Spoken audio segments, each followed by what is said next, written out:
Valeria hace camisas y sabe que siempre está acompañada. Freddy usa las camisas de Valeria, arregla puertas y lo protegemos. Camila abre la puerta que hizo Freddy y se siente segura. En Positiva trabajamos día a día para ayudarte a alcanzar tus sueños. Cuidamos a los colombianos, protegiendo en riesgos laborales a más de 700.000 trabajadores de sectores vulnerables y más de 420.000 trabajadores de microempresas. Positiva, la aseguradora de todos los colombianos. Muy buenas tardes para todos nuestros asistentes. Reciban un cordial saludo desde Positiva Compañía de Seguros y Positiva Educa. Soy Oscar Conde, que los acompañará como moderador el día de hoy con la acción educativa de la Comunidad Nacional de Conocimiento en Medicina Preventiva y del Trabajo, con la temática titulada Sección 7, Papel de las condiciones sociales en la salud de los trabajadores. Para dar inicio, damos la bienvenida a nuestro experto de la comunidad, el doctor Cristian Alonso Ramírez. Él es médico cirujano, magíster en educación e investigación cualitativa, especialista en administración de salud ocupacional, tecnólogo de higiene y seguridad industrial, asesor internacional, profesor de posgrado en maestrías de diferentes universidades nacionales e internacionales. Doctor Cristian, muy buenas tardes y bienvenido. Buenas tardes, Oscar, ¿cómo estás? ¿Cómo te va? Efectivamente, hoy vamos a tener una charla sobre algo que pocas veces se revisa en los procesos en general, en seguridad y salud en el trabajo. Y la idea es que podamos ver y podamos observar todo lo que tiene que ver los procesos y sobre todo con los determinantes de salud de tipo social. Esto en orden a que definitivamente es un proceso donde la parte que tiene que ver con los procesos tanto económicos, educacionales, el entorno del individuo, digamos que condiciona bastante los temas de salud. Como ustedes están viendo, nuestra ruta del conocimiento ya hemos avanzado un poquito más allá de la mitad. En este momento estamos en nuestra sesión 7 de 12 sesiones. En ese orden de ideas y para continuar, si les parece, evaluémonos inicialmente, Oscar. Gracias, doctor. Damos inicio a nuestro sondeo. Les recuerdo a nuestros participantes que el sondeo se realiza 2 veces a lo largo de nuestro evento, uno al iniciar y otro al finalizar. El objetivo del sondeo inicial es conocer con qué conocimientos llegan nuestros participantes a esta acción educativa. Y el objetivo del sondeo final es conocer qué conocimientos adquirieron a lo largo del evento. Iniciamos con nuestra primera pregunta. ¿Qué son los determinantes sociales de la salud? A, circunstancias en las que nacen, crecen, viven las personas. B, condiciones biológicas. C, los servicios de salud. D, ninguna de las anteriores. E, todas las anteriores. 15 segundos a nuestros asistentes para que puedan seleccionar la opción que consideren correcta. Les recuerdo a nuestros participantes que pueden formular sus preguntas por medio del chat a lo largo de nuestra acción educativa. Estos son los resultados de nuestra primera pregunta. A, circunstancias en las que nacen, crecen, viven las personas, 22%. B, condiciones biológicas, 2%. C, los servicios de salud, 2%. D, ninguna de las anteriores, 2%. E, todas las anteriores, 72%. Continuamos con nuestra segunda pregunta. Los determinantes de salud son A, educación. B, situación socioeconómica. C, redes de apoyo social. D, ninguna de las anteriores. E, todas las anteriores. Nuevamente 15 segundos a nuestros asistentes. Estos son los resultados de nuestra segunda pregunta. A, educación, 2%. B, situación socioeconómica, 13%. C, redes de apoyo social, 4%. D, ninguna de las anteriores, 4%. E, todas las anteriores, 77%. Continuamos con nuestra última pregunta. Son intervenciones de los determinantes de salud. A, alfabetización en salud. B, políticas de promoción y prevención. C, alfabetización en salud. D, ninguna de las anteriores. E, todas las anteriores. Nuevamente 15 segundos a nuestros asistentes. Les recuerdo que pueden formular sus preguntas e inquietudes por medio de nuestro chat. Estos son los resultados de nuestra última pregunta. A, alfabetización en salud, 2%. B, políticas de promoción y prevención, 22%. C, alfabetización en salud, 0%. D, ninguna de las anteriores, 6%. E, todas las anteriores, 70%. Conociendo los resultados de nuestro sondeo inicial, damos paso a nuestro experto, el doctor Cristian.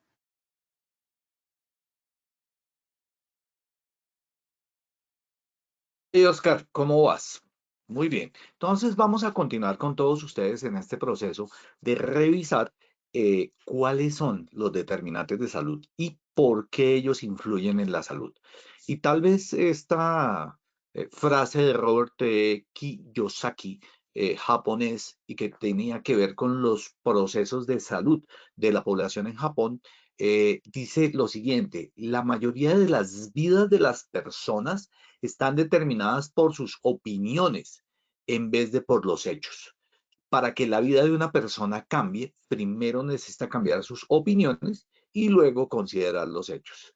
¿Esto qué quiere decir? Que nosotros tenemos una forma de pensar y esa forma de pensar se expresa en nuestras opiniones y en muchas ocasiones nuestras opiniones lo que hacen es expresar eso que creemos, no necesariamente por los hechos que nos están dando, no es por estudios. La gente no toma, y en general nosotros no tomamos decisiones en nuestras vidas por el estudio que tenemos o porque logramos revisar 20 o 30 estudios o 40 estudios para tomar una decisión. En general tomamos las decisiones en nuestras vidas con base en nuestras opiniones, y esas opiniones están influenciadas por todo lo que nos han dicho nuestros padres, por lo que vivimos en el día a día, por lo que vemos en los noticieros, por una serie de determinantes que en ocasiones no nos paramos a revisar.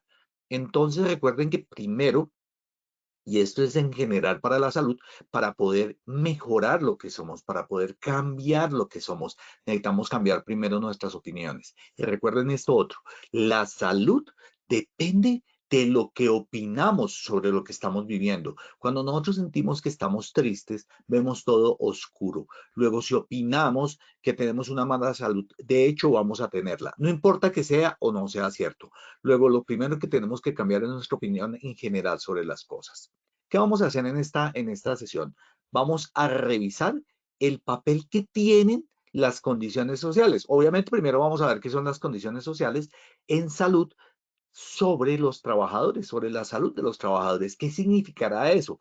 ¿Cuáles son estos determinantes? ¿Cómo se identifican? Y sobre todo, al final vamos a ver, y vamos a irlo viendo en la medida en que los desglosemos, cómo podemos ir tratando de influir sobre ellos. Muy bien, entonces arrancaremos por un objetivo específico que será los determinantes de salud. ¿Cuáles son? ¿Cuál es el marco conceptual de ellos? Esto nos va a tocar. Más que ser una revisión de tipo técnico, y ustedes ya me conocen, la idea es lograr entender que estos elementos de los cuales estamos hablando tienen un marco, y ese marco conceptual nos permite saber hacia dónde vamos. El análisis de los elementos y de las condiciones de salud y cuál es su impacto en la salud. ¿Tendrán o no tendrán impacto? Y cuál es la intervención de esos determinantes sociales en salud. Muy bien. Entonces, para continuar, lo primero es que debemos definir, y no me voy a meter directo en el determinante, sino en esta definición de la Organización Mundial de la Salud, que nos habla de los procesos de salud y enfermedad, los PSE, así lo llaman. Recuerden lo siguiente: en el año 1948 se definió la salud como un estado completo de bienestar físico, mental y social.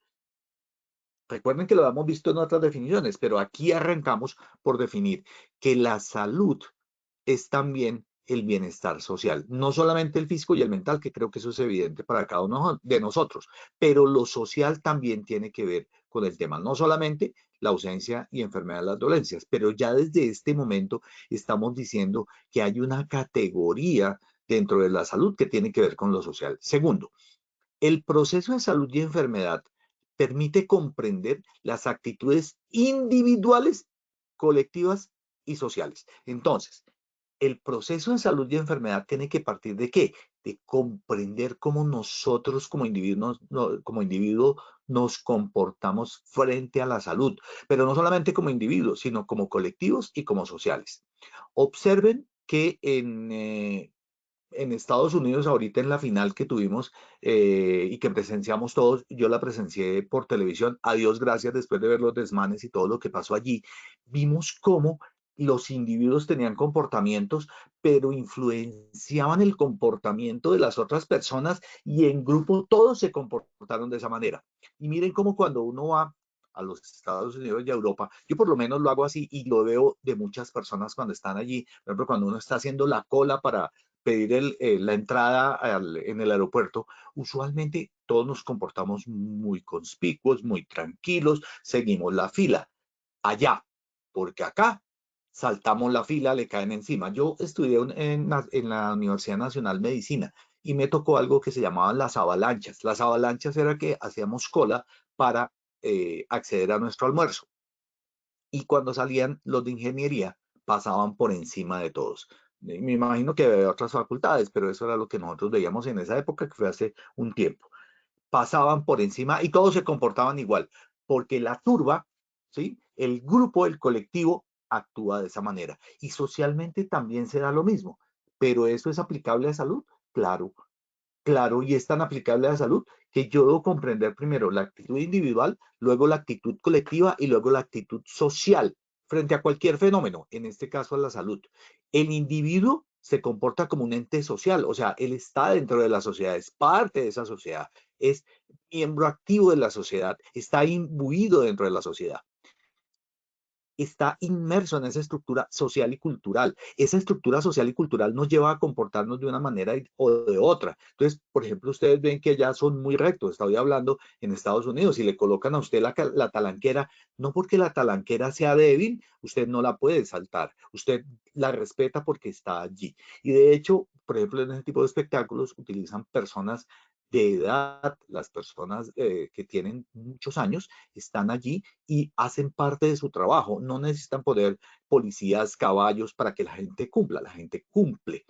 Pero fíjense cómo un grupo empieza a comportarse de otra manera y de pronto todos empiezan a comportar de la misma manera. Entonces, y en salud sucede exactamente lo mismo, porque estamos imbuidos dentro de un medio sociocultural que lo define por su interacción con los procesos de trabajo, convivencia, socialización con el conjunto. Entonces, esa estructura social y cultural determina cómo nos comportamos como entidades sociales. Y dentro de ese comportamiento está el tema de la salud. Fíjense qué interesante cómo un evento que sucede allá lo traemos a hoy en día y efectivamente y a estas circunstancias y tiene que ver también cómo nos comportamos en salud. Fíjense que ellos no tuvieron, digamos, momentos de decir, oígame, si yo me meto por ahí me puedo caer.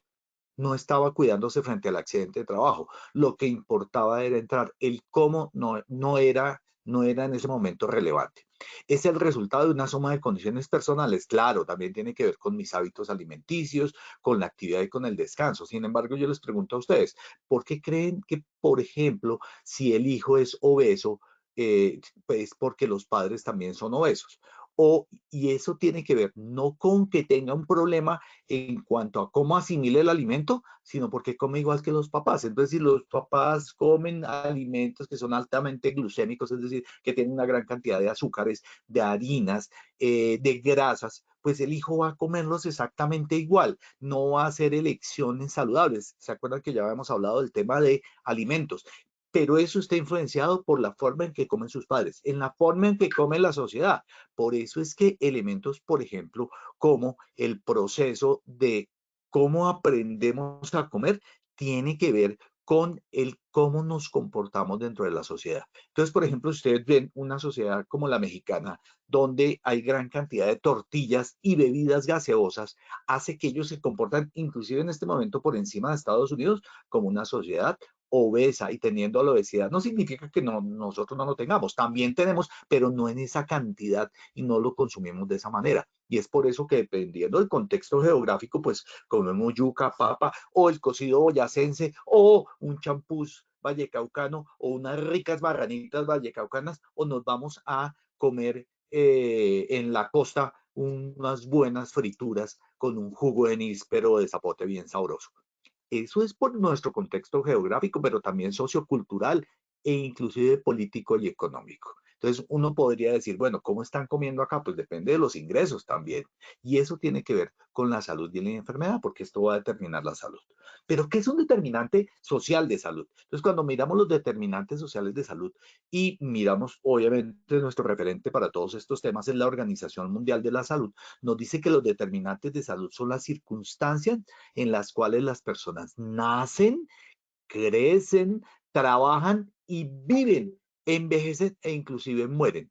Eso obviamente incluido el conjunto más amplio de fuerzas y sistemas que influyen sobre las condiciones de vida cotidiana. Luego, las condiciones sociales de salud es en dónde vivimos, en dónde estamos usualmente, cómo crecemos, cómo trabajamos, dónde envejecemos. Todo eso es nuestro contexto social de salud. Entonces, cuando nosotros cogemos a un trabajador, ustedes dicen, yo lo reviso, yo lo recibo en mi empresa, mi multinacional, mi empresa de quién, mi empresa Y, pero ese trabajador viene con todo un contexto al cual sale para llegar al trabajo, pero al cual regresa después de terminar. Luego, las influencias que tienen este tipo de contextos no paran de generarse, siempre están allí para todas las personas que hacen parte de ese colectivo. En ese orden de ideas, obviamente, nosotros somos parte de lo que estamos viviendo en el día a día, ¿no es cierto? Entonces, cada uno de nosotros va a vivir en ese contexto y ese contexto nos va a determinar definitivamente. Cuando hablamos del determinante social como tal, la Organización Panamericana de la Salud y la Organización Mundial de la Salud muestran lo siguiente. ¿Se acuerdan que les dije el marco conceptual? Voy a hacerlo sencillo para que no nos aburramos pues con el detalle, pero básicamente lo que dice es lo siguiente. Existe un contexto social, económico y político. Claro, en dónde vivimos desde lo social y desde lo económico, es decir, si nuestra sociedad tiene muy buenos ingresos, vamos a tener unas condiciones de vida distintas que determinan cuál será nuestras condiciones de salud. Es interesante eso. ¿Por qué? Porque en la medida en que la población tiene mejor acceso a condiciones socioeconómicas y políticas adecuadas, su salud también está bien, porque hay una distribución de la salud y del bienestar. La sociedad está bien, luego la salud y el bienestar están bien para todos. De eso se generan también los sistemas de atención en salud. Obviamente si yo tengo mejores ingresos, por ejemplo, comparémonos con Haití o comparémonos con Venezuela, nuestro sistema de atención en salud es mucho mejor. Sea cual sea, tenemos buenos hospitales, buenas clínicas, buenos sistemas en general. Eso, digamos, de manera genérica, ¿no es cierto?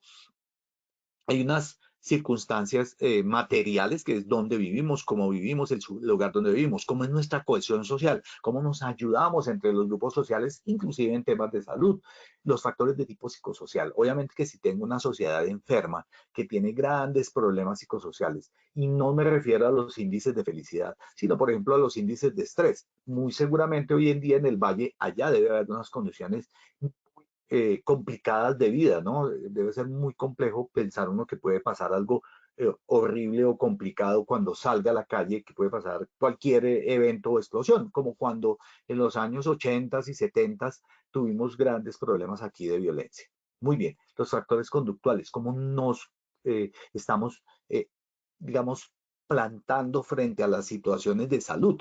¿Qué hacemos frente a la situación de salud? Y eso significa cuando yo veo la salud, yo tengo una forma de afrontamiento. Cuando yo veo la enfermedad, yo puedo decir, quiero saber qué tengo. O puedo decir, no, yo no quiero saber qué tengo. Prefiero esperar. Y esa espera puede llevarlo a qué? A sufrir una enfermedad más grave. O peor, conductual. Yo soy preventivo, me aplico mis vacunas, ¿no es cierto? O no, es que a las niñas que les aplican las vacunas contra el VPH se desmayan cuando le aplican la vacuna, entonces no se la voy a aplicar. Claro, como siempre, siempre será mejor no desmayarse a tener un cáncer de útero que la lleve a la muerte.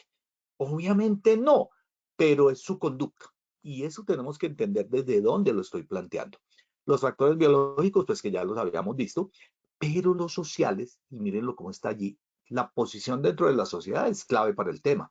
La educación, la ocupación, los ingresos, el género, la raza, todo eso condiciona. Claro, si usted es una persona de raza negra, afrocolombiana, vive en el Chocó y vive en una zona deprimida con poca educación, su salud definitivamente no es buena. Sí, eso es clarísimo que va a suceder. Y es tan claro que les va a mostrar las cifras de los temas. Muy bien. Obviamente la política, la sociedad, las normas y los valores son importantes para nuestra salud. Y esos trabajadores que están embebidos en esos procesos son los mismos que nosotros recibimos para trabajar. Y al trabajar allí con una serie de patologías y de circunstancias, yo tengo que entenderlas para poderlas manejar. Digamos, es un poco no tan complejo, pero sí tenemos que comenzar a mirarlo de esta manera. Muy bien, ¿qué otra cosa puede suceder? Entonces, tenemos que los determinantes de salud, y esto, por ejemplo, está escrito en Estados Unidos, dice que la buena salud es un objetivo que tiene el gobierno, por ejemplo, de los Estados Unidos frente a sus personas que están allí, a las personas que tiene dentro del Estado. Ellos han desarrollado actividades de tipo individual para cambiar la calidad de vida. Claro, tiene que ver con educación en salud, que vamos a hablar de la alfabetización en salud, tiene que ver con la educación en general, tiene que ver con las formas en que trabajamos, pero también tiene que ver con la forma en donde vivimos. Y de allí deben haber cambios individuales. Entonces yo primero transformo al individuo, la vida del individuo en su calidad, y luego desde allí, desde esos cambios individuales, hago cambios colectivos y cambios sociales comunitarios. Eso es una de las claves para lograr cómo actuar en los determinantes de salud. Yo no puedo entrar a modificar una población en un sitio determinado, sino que entro desde el individuo, el colectivo y lo comunitario. Y desde allí se generan esas políticas de salud. Entonces, fíjense cómo nuestro país genera también estas políticas de la misma manera, desde lo individual, desde lo colectivo y desde lo comunitario. Bueno, en una buena salud obviamente es necesario reforzar los procesos, no solo los de trabajo, no solo los del sector salud, sino los individuales, porque fíjense que es bien interesante, nosotros como individuos somos los que elegimos, así estemos dentro de un grupo social. Ahora bien, si yo sé por qué estoy eligiendo, pues voy a elegir de una manera adecuada. No solamente, y eso es importante, la necesidad no solamente conlleva generar políticas, sino investigar el por qué y evaluar los indicadores de calidad de vida. Entonces, no es simplemente generar una política porque sí, hay que tener claro de dónde sale la información de la política. Las empresas debemos tener claros nuestros estándares en términos de indicadores de salud, pero además de eso, tenemos que ver qué está pasando afuera en el país en general para saber en dónde están nuestros trabajadores y cómo se va a comportar estos fenómenos de salud y enfermedad. Es importante entonces, obviamente, generar políticas, clarísimo, programas, planes, proyectos, todo lo que usted quiera en salud, importantísimo, pero importantísimo también tener un sistema de información. Si yo no sé si esas políticas funcionan o si me digo mentiras en cuanto al funcionamiento, si no miro qué está pasando allí, pues simplemente voy a tener un gran problema porque no sé si lo que hice en términos de políticas en ese individual, colectivo y comunitario efectivamente funciona. Entonces, decisiones adecuadas y eficaces se toman con base en indicadores. Y ahorita vamos a mirar algunos indicadores bien interesantes de todo este proceso de salud y enfermedad. Muy bien, en ese orden de ideas, las variables sociales y culturales tendrán que ver, por ejemplo, con el desarrollo socioeconómico, con la pirámide poblacional. Y no estoy hablando de las pirámides de Egipto, ni de las mexicanas, ni de las de Bolivia, ni hoy en día que conocemos que hay pirámides inclusive hasta en China. Pero no nos referimos a esa, sino a la pirámide de tipo poblacional. Y ya les vamos a mostrar de manera fácil y sencilla cómo funciona una pirámide poblacional y cómo podemos revisarla. Obviamente también depende del nivel de ingreso. O sea, si usted tiene el salario mínimo y con eso tiene el mínimo para vivir, pues no va a tener para decir, uy, me voy a colocar unos retenedores o me voy a colocar unos brackets para mejorar el cómo mastico. Allí, como ustedes saben, siempre les dejo las referencias de dónde estoy sacando cada uno de estos criterios que les estoy diciendo. Muy bien, ahora miremos qué características promueve el concepto holístico de salud. Fíjense que aquí salimos del individuo, de su patología, del factor de riesgo y nos metemos en el factor holístico, todo lo que tiene que ver con la salud. Entonces, importante como característica supremamente clave, lo primero es el interés por el individuo como un organismo complejo. ¿Y esto qué quiere decir? Que los individuos no somos sencillos, no somos lineales. En nuestro organismo hay una complejidad de factores accediendo o modificando nuestra salud. El criterio de la salud se identifica de acuerdo con los medios internos y externos, ya vamos a ver esas variables, y el reconocimiento de la importancia del rol de la persona en la vida. ¿Eso qué quiere decir? yo puedo como médico darles el mejor medicamento, pero si usted no se lo toma, pues no le va a funcionar. Si no se lo toma, como le dije, de pronto le funciona, pero no tanto, ¿no es cierto? Entonces decimos, ay, yo sí me voy a tomar el analgésico, pero me lo voy a tomar de esta manera porque yo sé que eso me va a dañar el riñón. Entonces, como me daña el riñón y el hígado, no me lo tomo. No se le quita el dolor y tampoco se le daña ni el riñón ni el hígado. Entonces, la idea es de dónde saqué ese concepto que me daña el riñón y el hígado. Y siempre van a mirar que cuando piensan en acetaminofén, piensan en daño hepático. Y eso sucede cuando usted se mete un frasco de tabletas completo, puede generar insuficiencia hepática, pero el frasco completo, no tomándome una cada 8 horas, que es la forma correcta de hacerlo por horario. Entonces comenzamos a hacer una serie de modificaciones en lo que creemos. Y obviamente primero le creemos al de la farmacéutica, al que le venden la droguería el medicamento, que al médico. Entonces eso es clave que lo tengamos en cuenta. O le creemos al Internet, que el Internet también tiene una serie de mentiras allí que no son claves. Pero ¿cuáles son las variables externas de este modelo holístico de salud? Entonces son las prácticas familiares. Nosotros como familia tenemos prácticas claras, establecidas, que nos dicen y que nos han dicho toda la vida cómo vivir. Entonces, uno ve cómo se comporta una familia, ya está comenzando a generar una serie de patrones. Segundo, los factores sociales y económicos. Claro, depende de donde usted viva. Si usted vive al lado del botadero de Doña Juana, pues obviamente va a tener moscas, va a tener malos olores y eso condiciona la salud. Y ese trabajador le va a llegar a su sitio de trabajo. Entonces yo tengo que tener en cuenta dónde proviene ese trabajador. El entorno cultural. Y no me refiero a si tienen teatros y si tienen obras todos los días y música y escuchan a la filarmónica. No, nos referimos al entorno cultural, es cómo es nuestra cultura allí. Entonces, claro, si uno piensa en el pueblito boyacense, es como se comportan los boyacenses. Pero miren que nosotros finalmente estamos en Bogotá, pero no nos la pasamos tomando changua. Eso es un cliché. Que realmente el entorno cultural es un poco más complejo que eso. Muy bien, las variables internas. ¿De qué depende? Del desarrollo socioeconómico. Nosotros dejamos de ser países del tercer mundo y estamos en los países en vía del desarrollo. Y eso tiene unas implicaciones que a veces uno no se da cuenta, sino cuando sale del país, qué significa. El nivel intelectual de las personas también es clave. Si usted no tiene una forma de razonar y no entiende cómo tomar las decisiones, entendiendo pues que nosotros tomamos el 90% de nuestras decisiones sin reflexionar, sin tomar datos.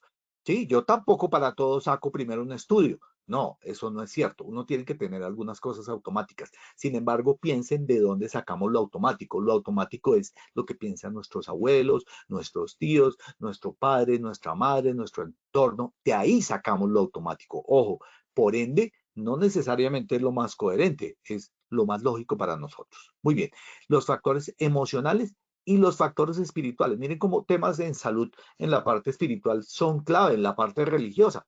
Hay personas que no aceptan por su religión, por ejemplo, un trasplante o sangre. Y eso puede, y respetando la elección que hacen, es una elección, pero esa elección puede llevar a la muerte a un familiar o a ellos mismos. ¿Cómo es la influencia entonces de la parte comunitaria y del soporte social? Entonces, recuerden, nuestras preferencias individuales sobre el cuidado de la salud son influenciadas por la parte comunitaria y la parte social. La presión de grupo, la inmunidad en masa. Claro, cuando todos nos vacunamos, tenemos 95% de cobertura, tenemos inmunidad contra las patologías que son transmisibles. Pero si llega, por ejemplo, como nos pasó, una oleada de personas de Venezuela, de nacionales de Venezuela que no venían vacunados, disminuyeron el porcentaje, disminuyó la inmunidad en masa o sí, esta inmunidad que se deriva de que todos estemos vacunados. Eso es parte de la influencia comunitaria. La cohesión social y la confianza social, que tanto confiamos en los mecanismos de salud, tanto confío en la empresa como trabajador. Y las redes de soporte social, entonces yo le puedo dar todo, pero resulta que cuando llega a la casa está solo. ¿Quién lo ayuda? Nadie. Puede tener familia, pero no le ayuda. Entonces, eso es importante. Y cómo invertimos en el capital social de las personas. Entonces, ¿qué es una red de apoyo? Punto importante. Número uno, la red de apoyo social es el conjunto de relaciones que una persona tiene en su entorno social. Entonces, ¿quiénes son los familiares? ¿Quiénes son los amigos? ¿Qué vínculos establece con ellos? ¿Qué tan solidarios son? No es que yo tengo un grupo de amigos y cuando salgo del trabajo me siento a tomar cerveza en la esquina o me pongo a jugar fútbol.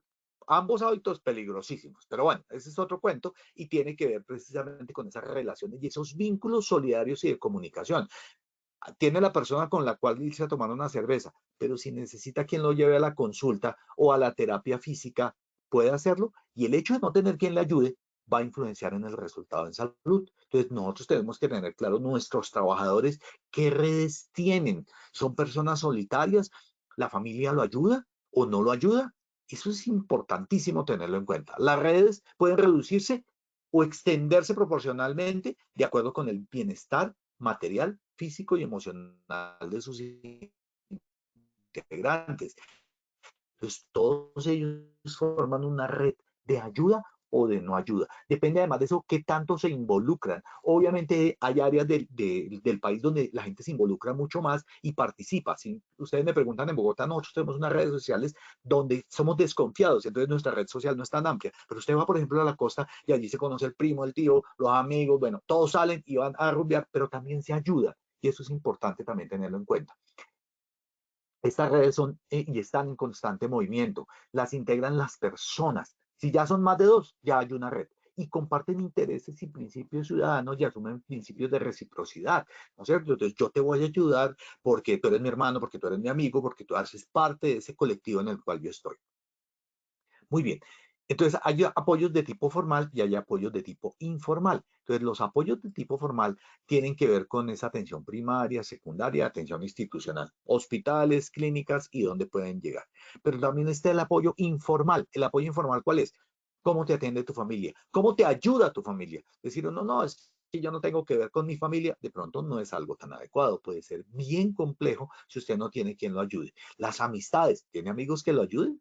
Que uno pueda llamar a un amigo y decirle, mire hermano, ayúdeme por favor, me tengo que ir en este momento para el hospital y mi familia salió por cualquier motivo, o estoy solito aquí en el trabajo y sus compañeros dicen, venga, lo tenemos que llevar, además de la red propia que tiene la empresa. Y las personas de la comunidad, pues pueden estar en la iglesia, en el culto, en la sinagoga, en fin, en lo que sea y donde estén. Esa red de apoyo informal tiene una importancia capital en los procesos de salud. Muy bien, ¿qué otro? Las preferencias individuales. Entonces recuerden lo colectivo, lo social, pero además de eso también está lo individual, que son esas preferencias y predilecciones del individuo en relación con su salud. Entonces yo no voy al médico sino cuando estoy enfermo. Esto es una preferencia de salud y es una preferencia de salud complicada. Es como cuando yo digo, yo espero que el carro se me dañe para prestarle servicio, para hacerle mantenimiento. Y si yo les digo eso, ustedes dirán, no, no tienen que hacer mantenimiento preventivo. ¿Por qué no hacemos preventivo y predictivo de nuestra propia salud? Eso es una preferencia de tipo individual. Estas preferencias pueden estar influidas por factores intrínsecos propios de nuestro comportamiento como seres humanos, así como también por otros factores que son del entorno social e institucional de cada país, como es la cultura, como es la calidad de las instituciones, de las normas, de los reglamentos. Entonces, ¿de dónde parten esas preferencias individuales? Esa conducta del individuo que, la que finalmente vemos tiene que ver con nuestro sistema de creencias y valores. Entonces, si yo estoy en una sociedad donde digo, ¿saben qué? Para mí lo más importante es lo que diga mi chamán o lo que diga el señor más antiguo de nuestra tribu. Pero si yo digo, a mí no me interesa lo que digan los demás, yo voy a hacer con lo que yo creo que sé. Entonces, mis creencias pueden ser, por ejemplo, antivacuna. Yo no aplico ninguna vacuna, ni a mis hijos. Entonces los descuido desde ese punto de vista y hoy en día eso inclusive se considera maltrato. Yo les había contado ya que ese estudio sobre el cual tomaron el cuento de las vacunas y el autismo es un estudio que hicieron sobre 21 personas y que después además de eso fue desmontado por lo mal que estaba elaborado. Muy bien, entonces, ¿de qué dependen nuestras creencias y valores? De nuestro bagaje histórico. ¿Qué tanto hemos visto de la historia del proceso? ¿Qué percepción tenemos del mundo? No es que para mí el mundo es plano o es efectivamente esférico. Y créanme que todo esto tiene que ver con esa percepción que tenemos del mundo. El mundo es agresivo, el mundo es peligroso. Salud mental. Actitud frente al riesgo. ¿Cómo soy yo frente al riesgo? Entonces, siéntese en su carro, espere que la gente suba y mire si se pone en el cinturón de seguridad o no. Entonces, si mi riesgo es, a mí nunca me ha pasado nada, entonces yo no me voy a poner el cinturón. O lo veo en la empresa y va con los guantes debajo de la axila y el casco a un lado, pues no tiene su actitud frente al riesgo. ¿Cuál es? No es la de protección. Al contrario, es, como no me ha pasado, anteriormente, pues no me va a pasar nada en el futuro. O ese riesgo se lo inventaron allá y eso no existe. ¿Hasta cuándo? ¿Hasta cuándo le sucede? Eso es lo que pasa con el acaecimiento de los riesgos en salud. Como nadie, yo no he visto a nadie enfermo por fumar cigarrillo, pues el cigarrillo no enferma.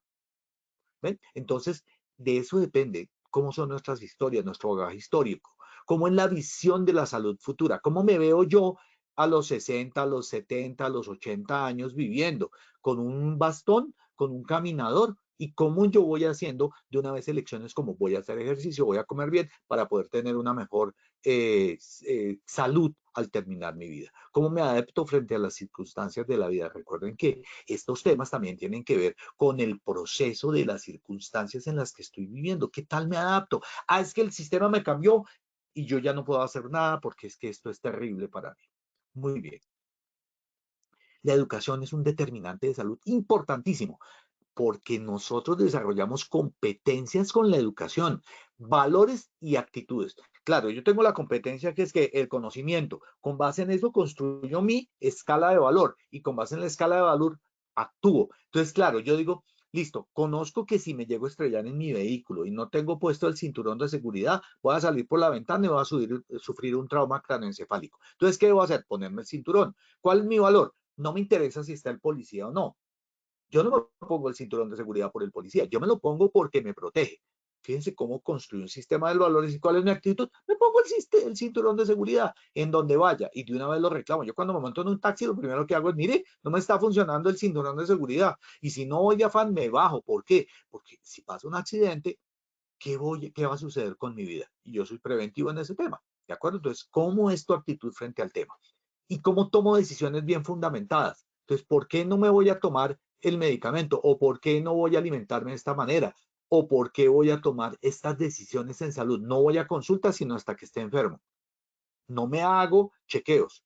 Bueno, para llevar una vida productiva y saludable, cada persona debe poseer los conocimientos necesarios para mejorar su estilo de vida y así prevenir las enfermedades. Entonces, uno toma con base en lo que sabe, lo que conoce, las actitudes y los valores, decisiones de tipo saludable. Luego, la educación es capital para la salud. Muy bien. Y por eso se ha hablado de lo que denominamos la alfabetización en salud. Hoy en día tenemos sistemas de información, apps, miles de cosas que nos permiten llegar rápidamente a la información. Eso es lo que llamamos el AS Health Literacy. Eso tiene que ver con cómo aprendemos. En el año 74, en el seno de la Conferencia de Educación Sanitaria y Política Social, se llevó a cabo la revisión de por qué debíamos manejar alfabetización en salud. Entonces, la definición ha evolucionado obviamente con el tiempo y abarca la comprensión del paciente. La alfabetización en salud hace referencia a cómo tengo un conjunto de conocimientos y habilidades y experiencias en materia de salud que hacen que el individuo, que no es profesional, ojo, esto es para todo el mundo, no para nosotros los que estamos en salud, conoce su propio estado de salud y cómo debe cuidarse. Ustedes saben, por ejemplo, que si mis cuádriceps, es decir, el muslo, la pierna, no es una pierna fuerte, al llegar a los 70, 60 años voy a ser más dependiente y tiene que ver con simplemente qué tanto ejercicio he hecho. Si usted no puede pararse de la silla y ya han visto que les venden la silla que lo levanta, ¿por qué no les venden el ejercicio de esas piernas bien fuertes? La OMS entonces define como esas habilidades sociales y cognitivas que determinan mi motivación y la capacidad que tiene una persona para acceder, entender y utilizar la información que le permita promover y mantener su buena salud.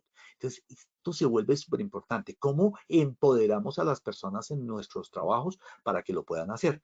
La alfabetización en salud es un determinante de la salud. Es decir, entre menos información tengamos, tenemos menos capacidad de identificar la información que nos es apropiada y veraz, o sea, que es cierta. Y yo, ¿cómo la puedo interpretar? Entonces me dicen, tómese la agüita de mafafa. Yo tengo que saber específicamente si esa agüita de mafafa no me daña, por ejemplo, el riñón o el hígado, porque miramos mucho el tema del acetaminofén, pero todas esas aguas que se toman por ahí y todos esos remedios caseros y todos esos remedios que venden en internet, pues uno tiene que comenzar a preguntarse si eso es bueno, no porque lo utilice todo el mundo. Recuerden, no el colectivo y no el que todos vayan hacia un lado significa que eso es cierto o que es bueno. Yo debo tener clarísimamente cómo voy a tener esa capacidad de buscar la información cuando esa información es importante para mí. Entonces, no es solamente tener la información, es cómo yo accedo a ella, cómo la analizo. Por eso la alfabetización se está volviendo una herramienta supremamente importante. ¿Se acuerdan cuando nos tocaba hacer alfabetización en cuando uno terminaba bachillerato? Pues básicamente es eso. Muy bien. Las condiciones de vida y trabajo. Claro, la vivienda es importante, pero por supuesto, por eso le preguntamos siempre, oiga, ¿usted tiene piso en su vivienda? En los trabajadores toca averiguar eso, porque es muy probable que si no tengan ni siquiera piso en la vivienda, estén recibiendo polvo todo el día. ¿Y eso qué afecta? Los pulmones. Entonces, no es porque yo lo tengo trabajando en un área agrícola, en construcción, que está haciendo su problema respiratorio, sino también es el proceso de lo que él está viviendo en su casa, en dónde vive, tiene plagas, está limpio, cómo es la conformación de su familia. Allí a su mano derecha ven esos temas de familia que son súper importantes. Ya no hablamos de papá, mamá e hijos. Puede ser papá, papá e hijos. Puede ser papá, mamá, mamá e hijos. Bueno, en fin, papá, mamá y mascotas.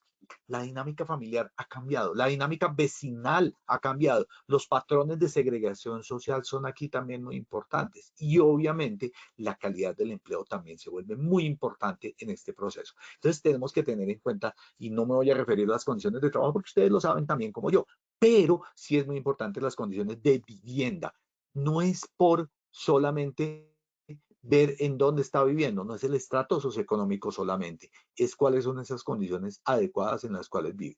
Las condiciones socioeconómicas son múltiples y les había advertido que les iba a hablar de temas de cifras. Entonces, obviamente, ¿cuál es el alcance del marco jurídico y legal?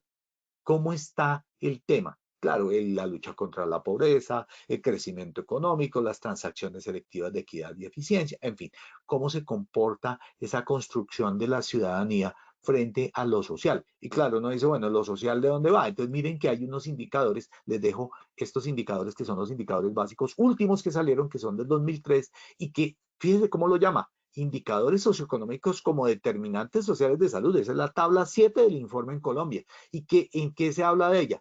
Personas con necesidades básicas insatisfechas. Entonces, fíjense cómo van, dependiendo del departamento. Nariño, por ejemplo, tiene el 21% de personas sin las necesidades básicas. ¿Qué es lo básico? Alimento, salud y una vivienda. Lo básico, ¿se acuerdan de la pirámide de necesidades de Maslow? A eso se refiere. Y obviamente hay sitios como Córdoba, 34%, o Bogotá, 3%. Obviamente recuerden que esto es promedio, ¿no? Entonces, unos seguramente tienen peores y otros tienen mejores. Y el coeficiente Gini, que es un tema económico, la incidencia de la pobreza extrema. ¿Qué tanta pobreza extrema hay? Recuerden los niveles de pobreza. Entonces, uno ve una ciudad como Bogotá tiene 9.4, pero si va a ver la Guajira tiene un índice de pobreza extrema del 40%, o sea, de cada 100 personas, 40 están en pobreza extrema. El índice de desarrollo humano, pero por supuesto que sí, mire, el índice de desarrollo humano en Bogotá es de 0,9, pero por ejemplo, cuando vamos a ver en el norte de Santander es de 0,8, sensiblemente parecido. Estamos mejorando esos índices. Muy bien, y ahí están para todas las ciudades, porque uno tiene que tener en cuenta eso, de dónde está su empresa y cómo están. Otros indicadores socioeconómicos del mismo informe, el nivel de desarrollo socioeconómico. Entonces, ¿cómo está el nivel educativo? La tasa de alfabetización es del 4.4% y eso significa que el analfabetismo de cada 100 personas, 4 no saben leer ni escribir.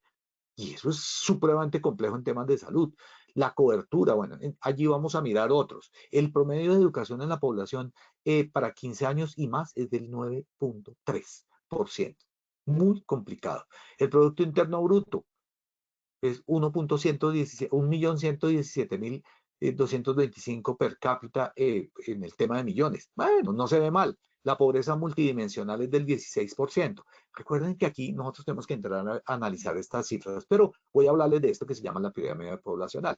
Cuando la pirámide es muy ancha en la base, o sea, hacia los 4 años, esa pirámide indica que tenemos mucha población joven creciendo. Aquí ustedes vean, esta pirámide que les estoy mostrando muestra el año 2024 en negro, el año 2022 en verde y el año 2023 en gris. O sea, compara 3 años. De un lado tenemos un histograma que son las mujeres y el otro tenemos los hombres, y sobre el abscisa tenemos las edades. Entonces recuerden, en la punta, fíjense cómo ya están apareciendo, se está ensanchando las personas de más de 80 años. Entonces es importante tener en cuenta eso, porque si yo tengo más personas de 80 años, eso significa que hay más enfermedades crónicas, hipertensión arterial, diabetes y cáncer, y de eso se mueren. En tanto que las personas jóvenes mueren, por ejemplo, de diarrea, y eso yo lo tengo que tener claro. Entonces recuerden, si la base es más ancha, tiene mejor natalidad y menor fecundidad. Esto nos está acercando y por eso dejamos de ser un país del tercer mundo, solamente por pirámide poblacional. Pero esto también dice que las pensiones van a tener problemas, porque si está muy pequeña la base, ¿quién va a trabajar para la punta? Que ya trabajaron para la base anterior. El vértice es la expectativa de vida. Entonces miren cómo tenemos una expectativa de 80 y más años, tanto para hombres como para mujeres, pero mucho mejor para mujeres. Miren cómo es más larguita de ese lado. Los lados nos muestran la mortalidad. Entonces, como ustedes se dan cuenta, la parte negra, que es 2024, está angostándose en ciertos grupos. Eso está diciendo que en esas edades tenemos mayor muerte. Y allí, obviamente, esa muerte también está en personas económicamente activas. Nos dice cómo está la población en hombres y mujeres, cómo es el impacto bruto de la fecundidad, o sea, cómo está frente a cuántos se embarazan, cuántos tienen niños, y obviamente también nos está mostrando los fenómenos de migración. Siempre que yo vea esto, voy a mirar cómo se comporta la edad y el género o el sexo, y ayuda a observar cambios futuros. La pirámide poblacional es súper clave. Con base en esto es que se determinan muchas decisiones de política. La política saludable. ¿Cómo debe ser la política saludable? Entonces recuerden, educación, política, y también incentivar que cada uno de nosotros tome decisiones en relación con su salud. Entonces, la política expresa la política pública en salud o política saludable expresa la preocupación del país frente a la salud, pero también dice que elegimos el cómo hacerlo. Entonces, ese enfoque integral depende de qué, depende de cómo estoy viendo la salud. Entonces, necesito esos indicadores en salud para tomar buenas decisiones. Y las empresas necesitan entender cómo está la alfabetización, cómo están las redes sociales de apoyo, cómo está la capacitación para que la gente tome decisiones adecuadas, entendiendo, acuérdense de nuestras conferencias anteriores, que estamos hablando con adultos, si hablamos con niños, es con niños, cada uno tiene unas estrategias pedagógicas diferentes. En los adultos, andragógicas. Muy bien. La definición de roles, las responsabilidades, quiénes son los actores, cómo se debe hacer. Eso que es lo esencial es cómo hacerlo desde lo administrativo, cuáles son los procesos que debemos tener. La política pública sin aplicación de la misma no funciona para absolutamente nada. El tema de los alimentos, recuerden, cómo está la disponibilidad de alimentos, cómo está la disposición de alimentos. Si ellos se quedan en el campo y no nos llegan a las ciudades o no llegan a los centros poblacionales, pues no vamos a tener disponibilidad. ¿Cómo está el acceso a esos alimentos? Desde lo económico, ¿está muy alto el costo? Pues no voy a tener acceso, entonces no voy a tener salud. ¿Cómo utilizo como persona esos y cómo aprovecho biológicamente el alimento? Si yo, por ejemplo, consumo grasas y las grasas son omegas 3 y 4, lo puedo utilizar en mi cerebro. Si yo utilizo proteínas, lo utilizo en mi músculo. Pero si no tengo ninguna de las dos, sino grasas común y corrientes, saturadas, y además de eso, azúcares, pues eso lo voy a utilizar, pero no me va a dar ni músculo ni cerebro. Clave tenerlo en cuenta. Obviamente que la salud tiene muchos factores de riesgo asociados. Entonces, cuando hay mala salud, mala alimentación, hay problemas de muerte, problemas de enfermedades gastrointestinales y respiratorias, falta de acceso a los servicios de salud, la falta de accesos básicos de agua potable y saneamiento, afecta la salud también porque no tengo acceso a agua de buena calidad. Las prácticas y los conocimientos adecuados. Ok, yo puedo llegar a las verduras, pero las debo lavar. ¿Cómo le quito los bichitos que tienen ahí, bacterias, protozoarios, en fin, todos ese tipo de bichos que debo limpiar de las verduras que consumo? ¿Cómo hago prácticas adecuadas de preparación? En ocasiones, cocer demasiado los alimentos o no limpiarlos o comerlos crudos son malas formas de procesamiento de los alimentos. ¿Cómo lavo el alimento? Me baño las manos antes de comer, me baño las manos para manipular el alimento después de que he estado en el baño. Eso es tema de manipulación de alimentos. Vamos a mirar eso en el futuro, cómo lo corregimos en las empresas. Los determinantes de salud, el entorno social y ambiental colabora en el 15% en la morbimortalidad. Luego, es muy importante, es más importante casi que el sistema de asistencia sanitaria. Por ende, deberemos tenerlo en cuenta como uno de los determinantes de salud importante en nuestras empresas. Recuerden, hay muchas intervenciones. Podemos hacer consejos de asesoramiento, podemos hacer educación en la salud individual, en la salud grupal, generar políticas, hacer medidas de abogacía en términos de la salud para mejorar estos proyectos y estos temas que se están ventilando cada día frente a nuestra salud. En fin, ¿la idea cuál es? La idea es que tomemos una actitud protagonista en la búsqueda en nuestras empresas y en nuestros trabajadores de por qué están enfermando desde los determinantes de salud, es decir, desde la educación, desde las redes de apoyo, desde las políticas. Importantísimo que entendamos cómo eso nos va a afectar. Y les dejo aquí esta bibliografía que habla desde los indicadores básicos en salud y muchos artículos de cómo estos determinantes están generando problemas en salud. Y si te parece, Oscar, evaluémonos a ver cómo nos fue. Y muchas gracias a ustedes por haberme oído hasta ahora. Gracias, Oscar, doctor. Damos inicio a nuestro sondeo final. Esta es la primera pregunta. muy bien. ¿Qué son los determinantes sociales de la salud? A. Circunstancias en las que nacen, crecen, viven las personas. B. Condiciones biológicas.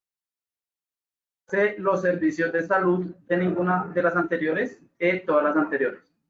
15 segundos a nuestros asistentes. Estos son los resultados de nuestra primera pregunta. A. Circunstancias en las que nacen, crecen, viven las personas, 24%. B. Condiciones biológicas, 5%. C. Los servicios de salud, 0%. D. Ninguna de las anteriores, 0%. E. Todas las anteriores, 71%. Cuéntenos, doctor, cómo nos fue con esta primera pregunta. Bueno, nos fue un poquito mejor. Recordemos que es básicamente las condiciones en las que vivimos. Pasamos de un 22 a un 24%, pero recuerden, es todo. La educación, el sitio donde vivimos, las relaciones sociales. Clave tenerlo ahí en cuenta. Oscar. Gracias, doctor. Continuamos con nuestra segunda pregunta. Los determinantes de salud son A. Educación. B. Situación socioeconómica. C. Redes de apoyo social. D. Ninguna de las anteriores. E. Todas las anteriores. Nuevamente 15 segundos a nuestros asistentes. Estos son los resultados de nuestra segunda pregunta. A. Educación, 0%. B. Situación socioeconómica, 3%. C. Redes de apoyo social, 0%. D. Ninguna de las anteriores, 1%. E. Todas las anteriores, 96%. ¿Cómo nos fue con esta segunda pregunta, doctor? Muy bien. En este caso, la positividad en la respuesta, que era todas las anteriores, recuerden, educación, redes sociales, todo esto que hemos respondido, pasó del 77% al 96% de respuestas adecuadas. Muy bien identificados los determinantes de salud sociales. Gracias, doctor. Continuamos con nuestra última pregunta. Son intervenciones de los determinantes de salud. A. Alfabetización en salud. B. Políticas de promoción y prevención. C. Alfabetización en salud. De ninguna de las anteriores. E. Todas las anteriores. Nuevamente 15 segundos a nuestros asistentes. Estos son los resultados de nuestra última pregunta. A. Alfabetización en salud, 6%. B. Políticas de promoción y prevención, 10%. C. Alfabetización en salud, 1%. D. Ninguna de las anteriores, 1%. E. Todas las anteriores, 81%. ¿Cómo nos fue con esta última? Muy bien, muy bien. Esto quiere decir que pasamos de una positividad de respuestas, que son todas las anteriores, del 70 al 81%. Pero además de eso señalaron también en los otros todo lo que tenía que ver con la política y la alfabetización. Luego también nos fue muy bien. Si quieres, revisamos un par de preguntas, Oscar, que tenemos allí. Y hay uno que más que una pregunta es de Damaris, cuando hablábamos de las conductas en salud. Obviamente, ella habla de unos ceviches y camarones y patacones y limonada de coco y sancocho de sábalo. Tiene razón. Y mira cómo eso es una actitud individual de un sitio determinado marcado por lo social. Entonces, claro, si usted está comiendo camarones, sábalo, tiene excelentes omega 3 y 4. Muy bien. Y Aquí me escribió Cristian Yesid. Buena tarde, excelente socialización. Me gustaría preguntar dos cosas. La primera, ¿cómo podemos abordar desde el gobierno estas preguntas de interés a nuestros trabajadores para poder conocer las condiciones actuales? Pues básicamente, miren, hoy en día hay muchos mecanismos mediante los cuales socializamos muchos decretos. Por ejemplo, la Universidad Nacional está trabajando todo el tema de rehabilitación y en general siempre se publican en los sitios web de los ministerios estas políticas. Y la idea es, por ejemplo, entrar al DANE para revisar qué está pasando con todas estas cifras. Y segundo, cómo podemos acceder a la presentación que nos está mostrando la capacitación. Cristian, va a estar en Posipedia, ¿no es cierto, Oscar? Ya está compartida con Posipedia y estaría en cuánto tiempo disponible para todo el mundo, Oscar. Estas grabaciones técnicas estarán en Posipedia 8 días hábiles. Allí las pueden revisar. Perfecto. Y la capacitación como tal está allí, de modo tal que Cristian Yesid puedes acceder en cualquier momento. Muchas gracias, Oscar. A todos ustedes, muchas gracias. Y los espero este jueves, que vamos a hablar de un tema supremamente importante. Tiene que ver con el calzado y las patologías de miembros inferiores. Fíjense cómo nos pasan unas recomendaciones por parte de algunos y no tienen ni idea del calzado de trabajo. De eso vamos a hablar. Muchas gracias, Oscar, ingeniero, y a todos ustedes, una feliz tarde.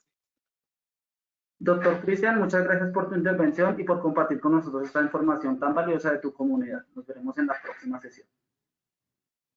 En esta ocasión queremos hacer una invitación a todos los habitantes de Tunja a que participen de nuestro Congreso Técnico de Promoción y Prevención Boyacá Más Positiva 2024.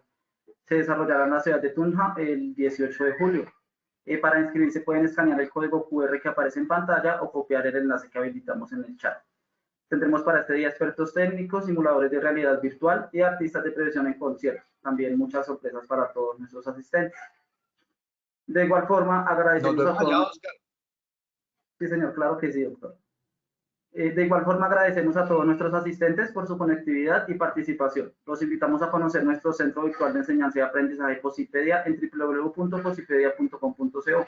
Allí encontrarán todas nuestras comunidades de conocimiento y mucha más información para que sigan conectados con nuestro Plan Nacional Multimodal de Educación en Seguridad y Salud en el Trabajo. También queremos invitarlos a descubrir todas las acciones educativas que tenemos para ustedes en www.posipediatalleresweb.com o siguiéndonos por medio de nuestro canal de WhatsApp Positiva Educa. Pueden hacerlo escaneando desde su celular el código QR que les aparece en pantalla. Después en la parte superior derecha dar la opción Seguir. Recuerden que el certificado de este evento web se generará para todos nuestros afiliados de 1 a 8 días hábiles después de terminada esta acción educativa y podrán acceder a él por medio de nuestro portal Posipedia en la sección Educa. Los dejamos con el siguiente video de nuestros congresos en el año 2023. Que tengan un feliz día.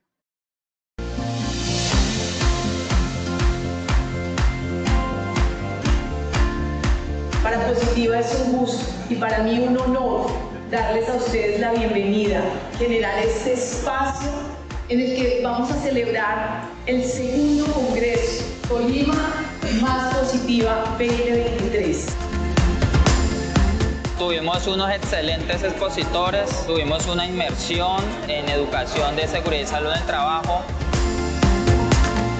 Gracias Positiva Educa por esta gestión tan importante en generar promoción a la salud, prevención de los accidentes de trabajo y educación para nuestros trabajadores tolimenses.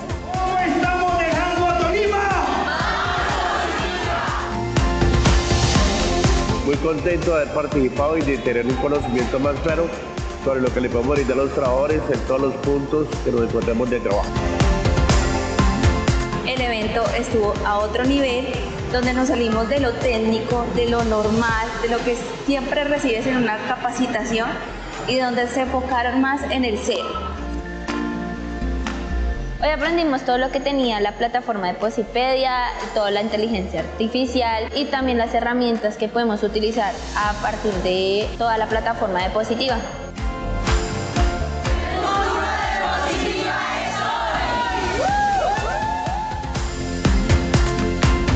De este congreso me voy súper contenta porque escogimos bien nuestra aseguradora y sabemos que vamos a lograr grandes cosas con ella. Estos escenarios son propicios para avanzar, conocer, además que Positiva siempre viene con grandes avances, con una temática nueva como lo hizo hoy. Colombia, potencia de la vida.